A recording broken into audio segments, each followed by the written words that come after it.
लड़का। बहुत समय पहले की बात है। एक विशाल राज्य में एक राजा राज करता था। वह न्यायप्रिय था, लेकिन उसकी बेटी राजकुमारी ने एक अजीब कसम खाई थी। वह केवल उसी युवक से विवाह करेगी जो उसे इतना प्यार करे कि उसके मरने पर उसकी कब्र में साथ दफन हो जाए।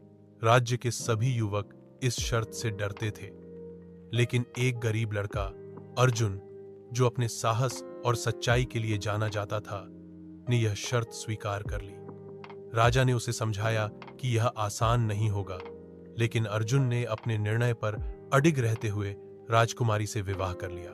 कुछ वर्षों बाद राजकुमारी गंभीर रूप से बीमार पड़ गई और उसकी मृत्यु हो गई। अर्जुन ने अपनी वचनबद्धता निभाते हुए उसके साथ कब्र में जाने का निर्णय लिया।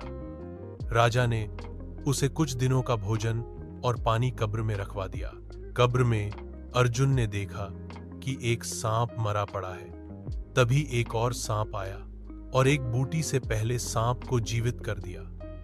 अर्जुन ने वह बूटी ले ली और उसका उपयोग कर राजकुमारी को पुनर्जीवित कर दिया। राजकुमारी के जीवित होने के बाद वह बदल गई और अर्जुन से दूर रहने लगी। एक यात्रा के दौरान उसने अर्जुन को समुद्र में फेंकवा दिया, लेकिन अर्जुन का वफादार सेवक उसे बचा लाया और राजा को सारी सच्चाई बताई। राजा ने अपनी बेटी की सच्चाई जानने के लिए एक योजना बनाई। जब राजकुमारी ने झूठ बोला कि अर्जुन मर गया है, तब राजा ने अर्जुन को सामने लाकर उसकी सच्चाई उजागर की।